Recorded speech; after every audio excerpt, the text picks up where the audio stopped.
Assatalam, bonjour. Bonjour Hassan. Après vos études volontaires en Mauritanie, vous décidez de fonder avec un groupe d'amis la Jeune Chambre de commerce de Mauritanie. C'était, pour prendre exemple, sur l'autre jeune chambre, sur l'autre chambre de commerce mauritanienne, ou alors c'était vraiment une nouvelle idée qui n'existait pas en Mauritanie? Alors, c'était une nouvelle idée qui n'existait pas, peut-être qui existait, mais sous d'autres formes. On s'est beaucoup inspiré de la jeune chambre de commerce, mais qui était à Montréal. La chambre de commerce d'industrie et d'agriculture est vraiment le premier interlocuteur qu'on a eu. Donc, quand je suis arrivée, je ne connaissais pas vraiment les acteurs de l'écosystème mauritanien. Donc, je suis allée les voir et je leur ai posé la question de savoir justement s'il y avait d'autres structures de jeunes, des plateformes que je pouvais contacter justement pour essayer de comprendre ce qu'ils faisaient et puis voir si leur vision s'alignait avec notre vision et mission de la jeune chambre de commerce. Donc, c'est un petit peu comme ça que ça commençait. Et voilà, donc ça partait vraiment du constat que il y avait une jeunesse mauritanienne vibrante, effervescente, qui avait besoin de plus de ressources, d'outils, pour pouvoir justement réaliser leurs objectifs et aussi se rencontrer, faire des activités qui n'étaient pas forcément aller à des mariages ou des baptêmes. L'idée a germé donc à Montréal.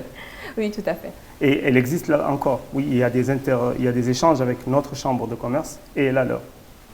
Oui, au départ, c'était le cas. Comment vous est venue l'idée de regrouper ces panels-là, les personnalités qui ont créé la Jeune Chambre de commerce? Vous les avez rencontrées pendant vos études, vous vous connaissez avant? Mais en fait, non, on ne se connaissait vraiment pas. Les gens pensent que c'est juste un groupe d'amis qui s'est rencontrés, mais au départ, on ne se connaissait vraiment pas. Au départ, c'est avec ma petite sœur, en fait, à Montréal, on commençait à se poser des questions, faire un brainstorming, à savoir ce qu'on pouvait faire. Donc l'idée est passée de créer un espace, un restaurant. À l'époque, on se disait même qu'on allait l'appeler carnet de voyage, je me rappelle, parce qu'on s'est dit, bon, on a pas mal voyagé, ce serait bien d'avoir un espace où on peut essayer de retrouver tout ce mélange cosmopolitain. Et donc, on a fait un business plan et après, j'ai créé une page Facebook.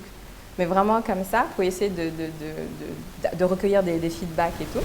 Et comme ça, les membres, les cofondateurs du coup m'ont contacté sur la page. Il y avait Abdelkhalek Cherif, qui était en Tunisie et qui, lui, a été très, très impliqué dans la société civile là-bas, étant étudiant. Et Iman Ismaël, son père et mon père se connaissent très très bien, donc au cours d'un dîner, son père lui a dit « Ah, il y a ma fille Iman qui fait ci, nanana », et mon père lui a dit « Ah, il y a ma fille qui fait ça », donc ils se sont dit « Écoute, on va les connecter ». Et après, c'est comme ça qu'on s'est… Vous ne vous connaissez pas avant Non, on ne se connaissait pas, on ne se connaissait vraiment pas, et je pense que c'est ça la force d'une idée qui est partie vraiment toute simple, et là, on l'a véhiculée, et les gens qui l'embrassaient se sont réunis. Donc je trouve que c'était vraiment une belle histoire. Et aujourd'hui, on est une famille et donc c'est ça. Donc la Jeune Chambre a été vraiment l'élément qui nous a connectés. Reste le financement, parce que c'est bien beau d'avoir une idée, mais il faut aussi la financer. Ouais, ça c'est clair. Comment vous débarquez, jeune fille fraîchement diplômée, vous débarquez, vous voyez des financiers, des banquiers aguerris qui veulent absolument un retour sur investissement. Ouais. Comment vous avez réussi à les convaincre de mettre de l'argent dans cette histoire? C'était la galère, franchement. Dites-nous la vérité. Non, là, vous êtes solide, ils ne peuvent plus vous retirer la Jeune Chambre. Non, mais vraiment, franchement, c'était pas… on est très très fiers aujourd'hui. Quand on a commencé, les gens pensaient que c'était des jeunes qui étaient là, c'était un passe-temps de vacances et tout. Mais on a vraiment insisté, on avait notre business plan, on avait notre plan d'affaires, plan financier, etc. Évidemment, hyper ambitieux. Donc on arrive avec les yeux pleins de rêves, vouloir changer le monde et tout. Évidemment, la réalité nous a vite calmés. Donc évidemment, le problème de financement s'est posé. Au départ, on avait un modèle qui était basé sur des cotisations. On s'est dit, OK, il y aura des membres qui vont cotiser, etc. Mais on a vu qu'en Mauritanie, ça n'a pas tenu. Ça n'a pas vraiment marché. Et par la suite, on n'a pas perdu espoir. On avait le secteur privé mauritanien, donc des compagnies comme Moritel qui nous ont vraiment soutenus. Donc, on faisait des activités de networking et eux adhéraient à l'idée. Et à l'initiative, c'était toujours un DG qui était ouvert d'esprit. Donc, ça prenait juste ça, qui nous voyait, qui disait, ah tiens, ça me fait plaisir. Mais les secteurs privés ici financent autour d'un événement. C'est rare qu'ils financent sur la durée. C'est quand il y a un événement. Mais en fait, il fallait commencer comme ça. Parce que tu as beau venir avec un plan hyper ambitieux, mais tant que tu ne commences pas avec des petites actions, les gens ne vont pas vraiment voir l'impact, l'ampleur de la chose. Donc nous, la première des choses, on ne voulait pas forcément convaincre les bailleurs de fonds, les financiers, on voulait se rapprocher des jeunes mauritaniens parce que c'est eux la cible principale. Donc on voulait essayer d'aller vers eux, organiser des événements qui leur ressemblent. On en a fait plusieurs, on s'est dit on va voir ce qui leur plaît. Donc au départ c'était assez timide, donc les gens venaient par curiosité. Non, c'était pas mauritanien. Non, on faisait des happy hours, des networking avec des thématiques différentes. Et Mauritanienne d'exception est né. Et franchement, aujourd'hui, c'est devenu un des événements phares de la Jeune Chambre. Mais c'est né pourquoi? Parce que on était tous en fait issus de la diaspora. Donc moi, j'ai grandi dans un environnement où j'étais quasiment toujours la seule Mauritanienne. Et on était fatigués toujours d'entendre « Ah, la Mauritanie, bon, il n'y a rien. » Et puis les femmes mauritaniennes, bon, c'est une république islamique, donc évidemment, il n'y a rien, elles font rien. On leur a dit « Mais non !» Et là, moi, je leur disais toujours « Mais non, il y a des femmes qui font des choses. » Et donc, on s'est dit « Écoutez, donc le mois de mars, pourquoi ne pas faire une campagne? Tous les jours, on met en avant une Mauritanienne d'exception, tous les jours des profils différents. Les éditions, elles sont de tout âge. Ça va de Absolument. Madame Khan à la dernière jeune pousse qui monte Sartre. Absolument, absolument. On voulait vraiment mettre en avant cet éventail de la diversité mauritanienne, évidemment célébrer la femme mauritanienne, et pour montrer qu'elle est capable et qu'elle est là, parfois peut-être dans l'ombre, parce que bon, elle travaille, elle réalise des choses, pas pour avoir de la reconnaissance, mais parce que c'est ce qu'elle fait au quotidien. Donc il n'y a rien d'exceptionnel, mais on voulait leur montrer que c'était que ça existait et que ce n'était pas juste une exception. Et ça continue. Ça continue. Malheureusement, on n'a pas fait l'année dernière, ni cette année. Pourquoi? Il n'y a pas de femmes d'exception? C'est bien fini? Bien sûr que si. Alors? Bien sûr que si, il y en a. Et c'est vraiment pas par manque de femmes d'exception. C'est, encore une fois, ressources financières et humaines. Donc, il faut faire parfois des priorités. Pas que c'est pas important, Mauritanienne d'exception, mais on est arrivé à un stade où on veut grandir, mais on veut grandir bien, en maintenant le cap. Donc le but, ce n'est pas juste de multiplier les événements, de multiplier les initiatives, mais c'est d'être consistant. Donc on a eu l'opportunité de travailler avec la Banque mondiale l'année dernière qui nous a sélectionnés pour organiser le marathon de l'entrepreneur, qui était en soi une activité très très pesante en termes de temps, de financement. Donc, et l'équipe étant assez jeune, assez petite, on ne pouvait pas non plus leur demander de… Vous avez un choix, vous avez fait un choix parce que le marathon, c'est de mettre en avant des gens qui incarnent l'avenir. Alors que, honnêtement, en Mauritanienne d'exception, c'est pour primer des personnes qui n'ont plus rien à prouver.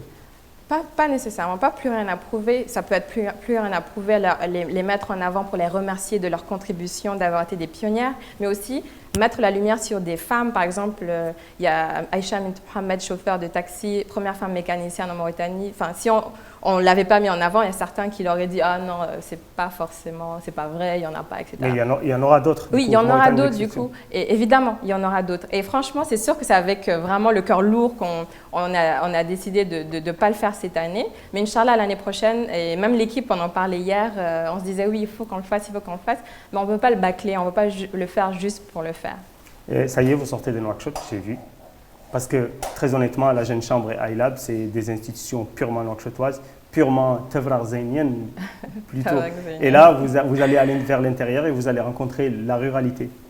Oui, écoute, c'est… Ouais, ça vous est venu comment? Parce que franchement, ce n'est pas votre monde non plus, de partir à l'intérieur du pays, de rencontrer des gens. Ce n'est pas les nouvelles technologies, ce n'est pas les numériques, ce n'est pas les digitales. Oui, mais c'est l'agriculture, c'est la pêche, c'est les secteurs d'avenir. Moi, ce que je veux savoir, c'est ça a donné quoi les chocs des deux mondes quand vous débarquez, par exemple, dans un village de pêcheurs sur la route de Rosso? Non, mais il n'y a pas vraiment de choc des deux mondes. Je veux dire, on n'est pas… On n'est pas né, grandi à Manhattan, là on est des Mauritaniens, moi je viens de Bogué, donc je vois pas, il n'y a pas de choc en soi. C'était plus en termes de investir le temps de l'équipe, aller faire des actions concrètes qui ont de l'impact sur le terrain. Mais je pense qu'en tant que jeune Mauritanien, Mauritanienne, même si on habite à Tavakzena, Nouakchott, Basra ou PK13, on est conscient du monde rural, on sait ce qui se passe, on a tous un parent qui y vit, on va tous… moi je me rappelle, tous les étés on allait à Bogué, on n'est pas du tout déconnecté, bien au contraire. Après maintenant, en termes, dans le monde professionnel, c'est autre chose. Là, l'édition du marathon avait un accent particulier sur l'intérieur du pays. Et la caravane de l'entrepreneur a couvert un peu plus de villes. L'équipe a été dans 14 villes, avec un tracé nord et sud. Et c'était pour certaines la première fois de vivre cette expérience, être loin de leur famille pendant 15 jours. Les membres de la Jeune Chambre. Les membres de la Jeune Chambre, l'équipe qui a vraiment organisé le marathon de l'entrepreneur. Et c'était pas facile parfois. Parce que, bon, évidemment, il y a moins de confort, etc. Mais ça fait partie.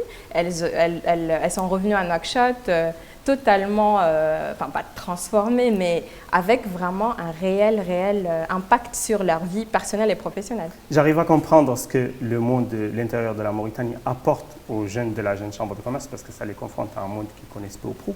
Mais qu'est-ce que vous apportez à ces gens-là? On essaie, je trouve que, et ça c'est, bon, nous, les institutions internationales, les bailleurs de fonds, évidemment il y a beaucoup de projets axés sur le monde rural, l'agriculture, renforcement de capacité des coopératives. C'est dans l'air du temps.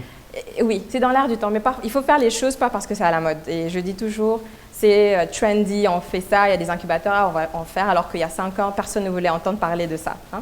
Mais le but, c'est de le faire parce qu'on veut créer de l'impact. Donc nous, c'est très important déjà la collecte de données.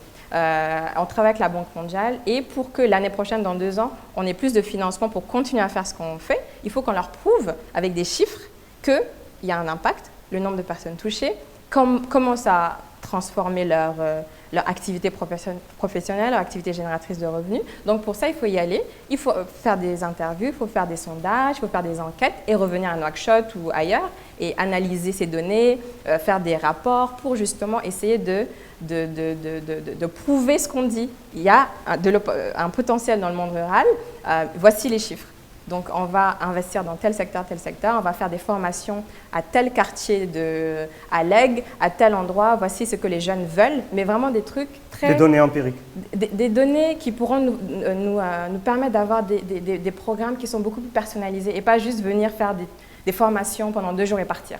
Parfait. Alors aujourd'hui, j'ai passé quasiment la journée avec vous à la Jeune Chambre. Merci, vous m'avez gentiment accueilli. Ça nous a fait plaisir. Et du coup, on a choisi de donner la parole à 3 personnalités qui incarnent chacune à sa manière une époque de la Jeune Chambre. Donc, il y a Iman Ismail qui est la cofondatrice et vice-présidente de la Jeune Chambre, Mokhtar Lonen qui est le chargé de la communication digitale et Tabaram Bodj, responsable logistique et relais communautaire. On a donné également la parole à 2 personnalités du staff managérial de la BNM qui est votre principal mécène. Absolument. Donc, Mohamed Hamid qui est le directeur exécutif de la BNM et Mohamed Mouroud qui est son PDG. Oui. On écoute tout ce monde et on revient tout de suite.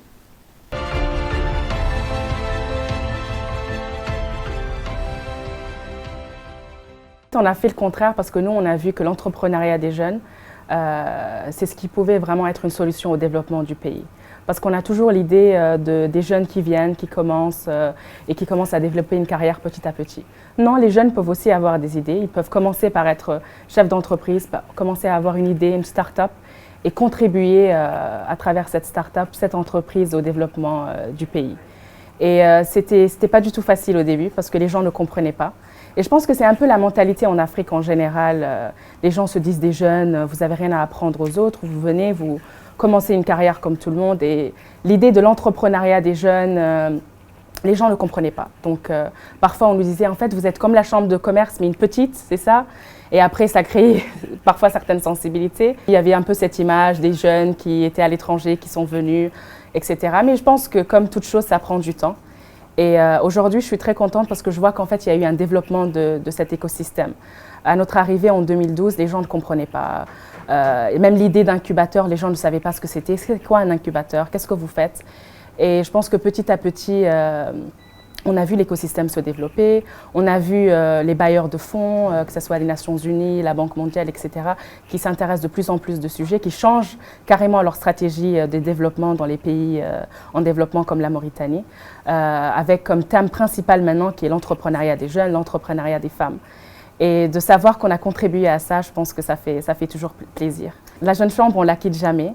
On y reste toujours d'une façon ou d'une autre, mais l'idée, c'est pas de rester à la Jeune Chambre, dans l'équipe de la Jeune Chambre, d'être tout le temps présent. Non, l'idée, c'est de créer cette base et après d'inviter d'autres jeunes, comme l'équipe du Marathon de l'Entrepreneur. C'est toujours un plaisir de voir des jeunes qui sont un peu plus jeunes que nous et qui continuent le rêve avec nous. Mais on ne la quitte jamais en fait. Ça peut tourner sans nous, c'est un peu ça notre rêve en fait. C'est que dans 10 ans, dans 20 ans, qu'elle reste toujours là, qu'elle tourne sans nous.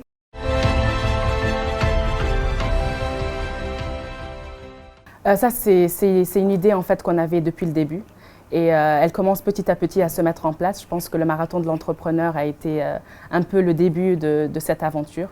Et en fait, beaucoup de gens nous ont dit au début pourquoi vous vous concentrez que sur Nouakchott, parce qu'il faut bien un début. On commence d'abord par Nouakchott et même à Nouakchott, comme je l'ai dit à l'époque, l'idée n'a pas été forcément facilement acceptée par les jeunes. Et je pense que maintenant, petit à petit, on a déjà des demandes des jeunes à Kaïredi, au nord du pays, au sud, qui veulent représenter la jeune chambre dans ces villes-là. Donc je pense que ça, c'est ce qu'on veut en fait, vraiment dans le futur, c'est d'avoir une représentation de la jeune chambre un peu partout en Mauritanie. Ouais, c'est bon. D'être le seul homme entre des femmes, ça fait du bien, mais parfois ça fait du mal aussi. Mais majoritairement, ça fait du bien parce que ça t'ouvre l'esprit à voir comment les femmes pensent. Parce que, en général, le milieu du travail est toujours dominé par l'homme. Et là, c'est le sens inverse. Donc, tu te retrouves parfois à des situations où tu dois t'adapter au contexte dans lequel tu es. C'est ça le challenge auquel je fais face tous les jours. Tu as des exemples en tête ? C'est difficile parfois de te faire... non, je ne donnerai pas d'exemple parce que c'est trop... Super. Ouais, merci. Merci, non, je ne donnerai pas d'exemple. On était parti avec le concept de l'innovation, on cherchait des projets innovants et on est allé vers le talent mauritanien, comme on l'a appelé, comme le disait tout le temps Aïssata. Et en partant, franchement, on ne savait pas sur quel type de projet nous allons tomber. Mais nous sommes partis les yeux fermés, mais j'avoue qu'on a reçu pas mal de projets qui se démarquaient les uns des autres. Et vraiment, c'était très pertinent pour nous parce qu'on ne pensait pas qu'il y avait un fort engouement à l'intérieur. Pour nous, nos projets, entrepreneuriat, c'est limité à Nouakchott.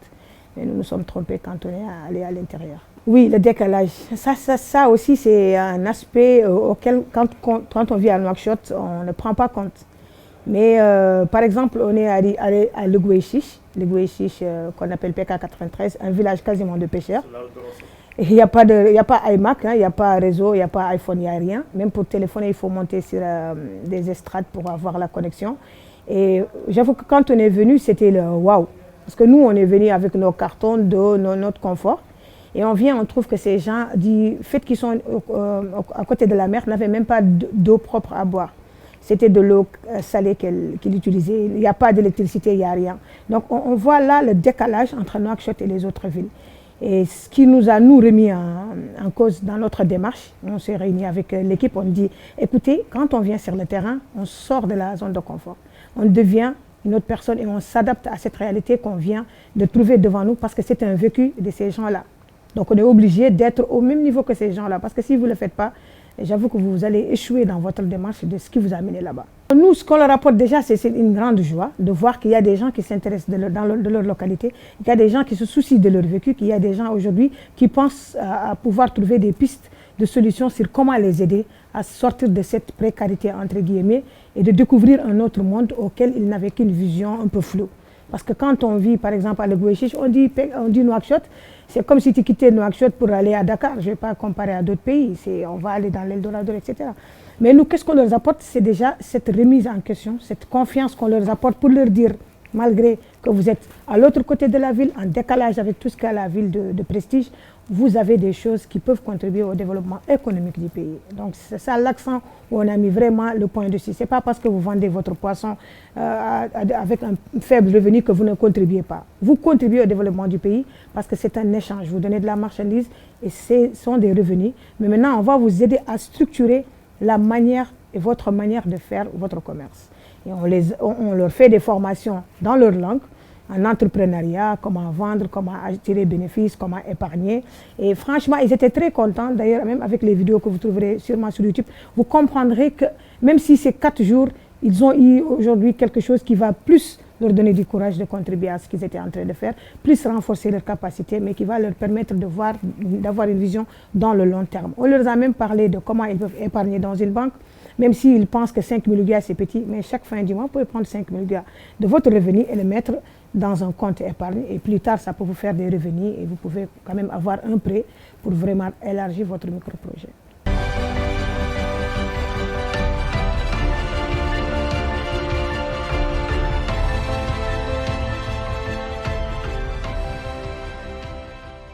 Ça peut effectivement interpeller parce que les banques généralement c'est d'abord le rendement, des dossiers bancables, c'est un peu ça notre métier.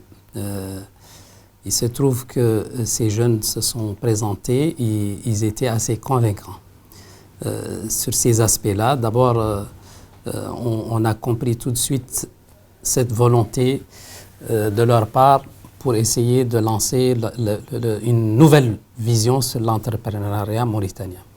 Et cerise sur le gâteau, c'était aussi de donner un coup de pouce à des jeunes.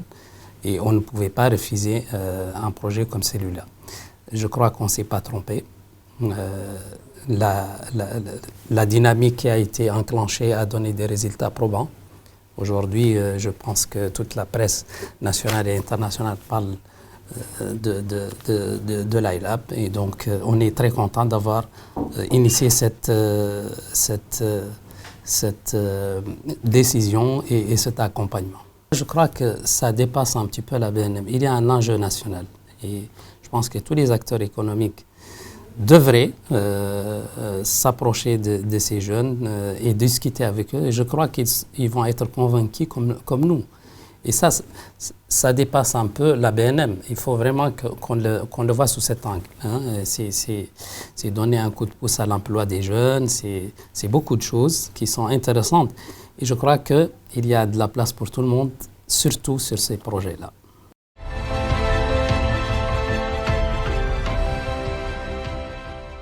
Ce n'est pas incompatible, dans la mesure où, en fait, c'est vrai, une banque est faite pour effectivement gagner de l'argent. Alors, l'avantage ici, c'est de financer ou d'accompagner des jeunes qui ont des bonnes idées et qui sont parfois, malheureusement, je dirais, marginalisés ou en tout cas, ils ne trouvent pas des gens avec qui ils partagent leurs idées. Et nous, effectivement, nous avons créé, en fait, nous avons participé à la création de ce iLab qui permettrait effectivement donc, de prendre les meilleurs et surtout les meilleurs diplômés, jeunes diplômés qui sortent d'universités ou des écoles et qui permettra aussi donc de financer leurs projets, de les accompagner. C'est dans cet esprit effectivement que l'ILAB a été créé et la Banque nationale de Mauritanie a été effectivement pionnière dans ce domaine et aujourd'hui nous sommes satisfaits quant à accompagner des jeunes qui ont été choisis parmi les meilleurs aujourd'hui. Et ces jeunes ont des idées, il faut juste les accompagner, il faut les financer, et une fois les financer, ils sont rentables. Donc ce n'est pas incompatible. Donc ils gagneraient de l'argent, il suffit juste de ce moment de les financer, de les encadrer.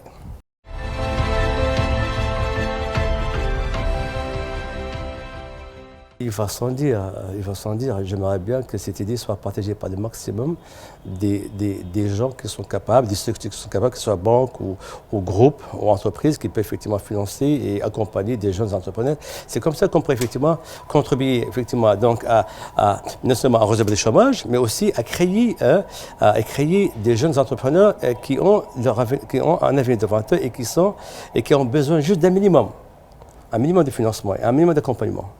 Donc j'aimerais bien que le maximum de personnes, et j'encourage d'ailleurs les banques, mes collègues banquiers, les groupes qui peuvent réellement contribuer en cela, qu'ils le fassent le plus tôt possible. C'est une très bonne chose pour la Mauritanie.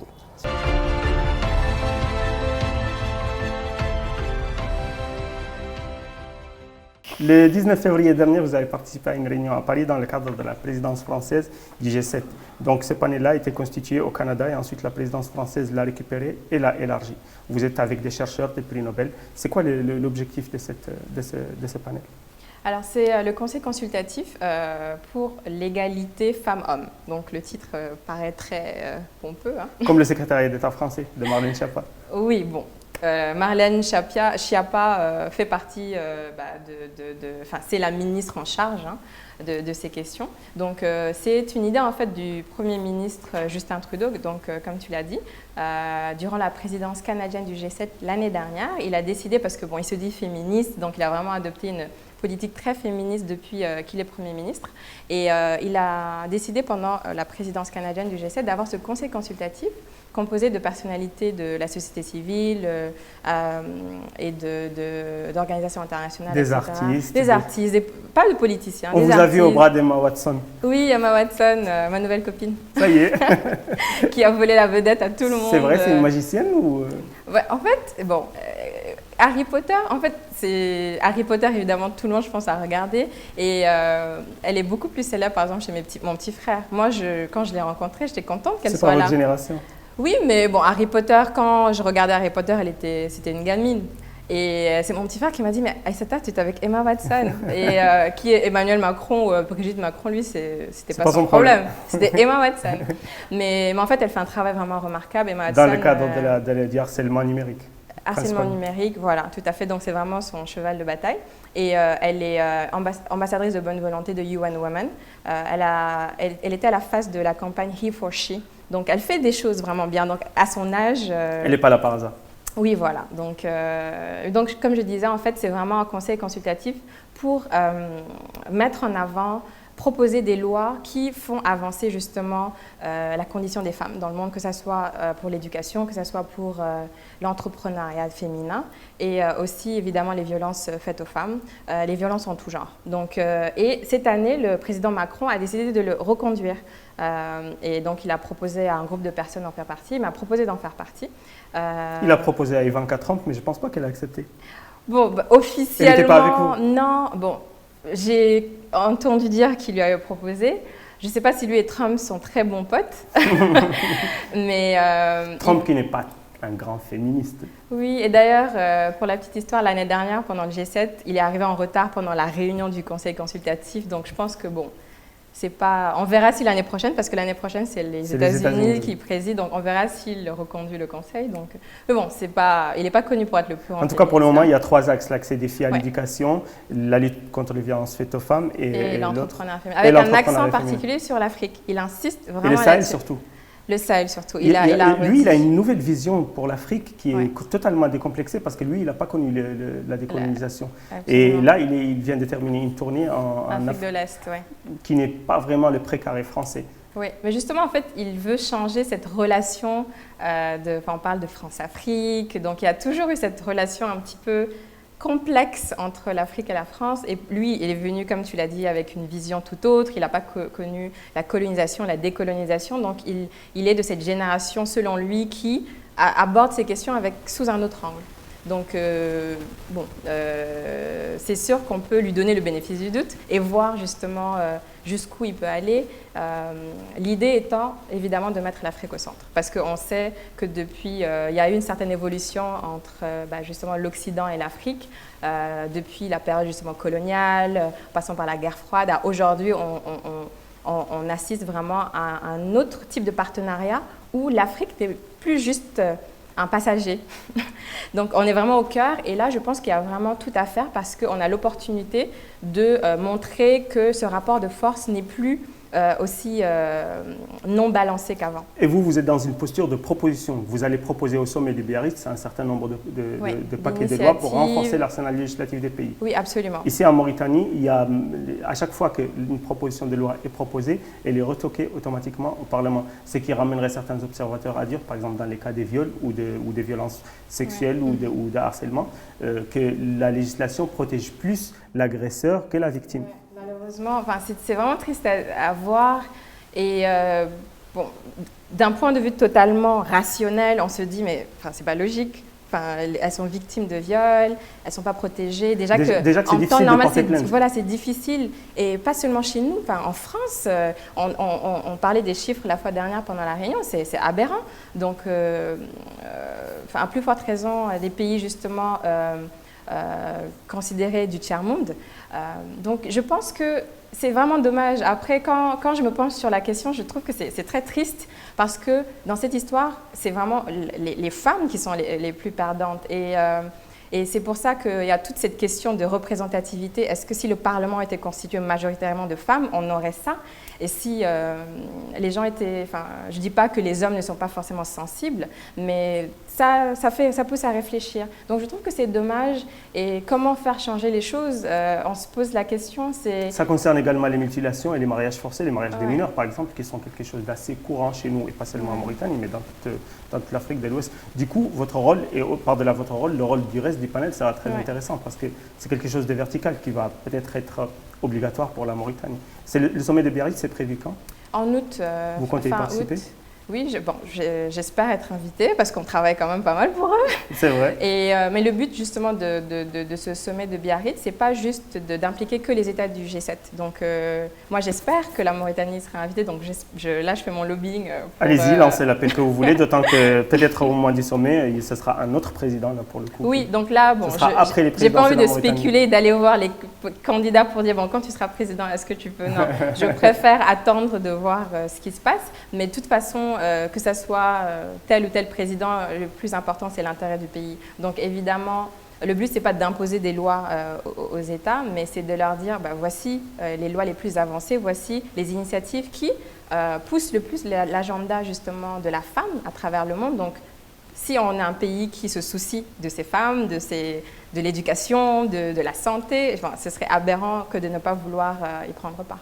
Il y a également l'accompagnement des femmes africaines, notamment les femmes du Sahel, pour créer leurs entreprises. Et là, on est au cœur de la mission de la Jeune Chambre. On revient aussi du départ. Absolument. Donc, et là, pour le 8 mars, justement, j'étais à Paris et à l'Élysée, Emmanuel Macron a initié ce prix Simone Veil. Donc, ça m'a beaucoup rappelé Mauritanienne d'exception parce que je leur en ai beaucoup parlé et ils ont beaucoup aimé l'idée. D'ailleurs, le Conseil présidentiel africain a décidé de faire une campagne comme Mauritanienne d'exception. Ils ont beaucoup aimé l'idée, mais à travers l'Afrique. Donc, chaque jour du mois de mars. Ce sera africaine d'exception. Voilà, africaine d'exception. Pour le moment, ils mettent en avant des profils de femmes pendant tout le mois de mars.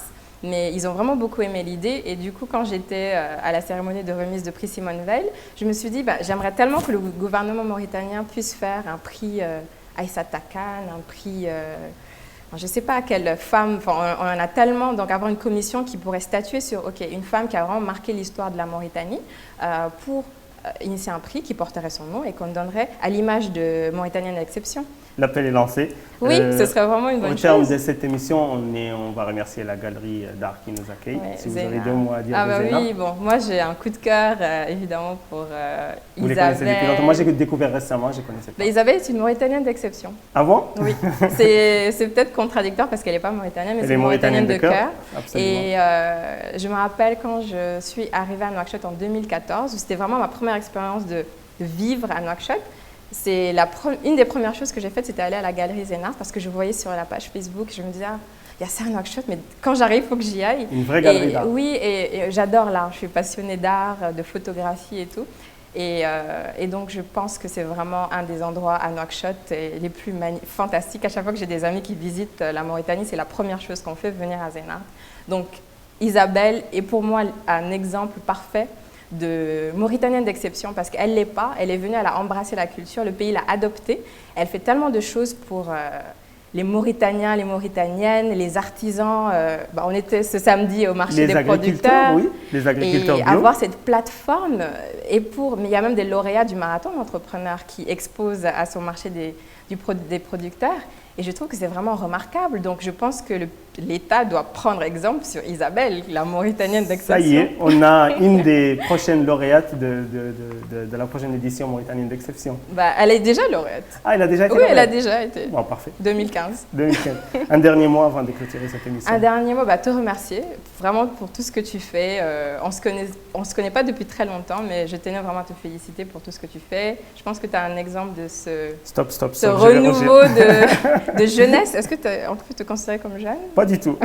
Quand on a En dépassé tout cas, 40 ans, on est de plus jeune. Mauritaniens qui essaient d'apporter sa gentil. pierre à l'édifice. Donc, Merci merci beaucoup, beaucoup, beaucoup. Et merci à vous de nous avoir accordé toute cette journée qu'on a passée dans vos locaux à la Jeune Chambre. Et ensuite, C'est gentil. on est allé embêter le management Oui, de la mais banque. j'aimerais les remercier aussi, franchement, la Banque nationale C'est de l'occasion. Mauritanie. Vraiment, parce que, bon, sans eux, comme il le disait ce matin, parfois j'ai l'impression qu'on les bombarde, on vient comme un hurricane, ils ne peuvent pas dire non. Vous détonnez dans l'espace parce que moi qui est étranger à tout ça, je vous voyais, on dirait une cour d'école, au milieu des gens très sérieux avec Oui. leurs costumes. Mais je pense que cravates, ça et leur fait supportent du tout ça. bien. Parce que C'est rafraîchissant. voilà, ça leur fait du bien. Et en tout cas, on les remercie énormément. Mohamed Oulnoueguet, Mohamed El Hamed, Mohamed Lemine Khil, qui a son cabinet EED, qui a été vraiment un des précurseurs du iLab.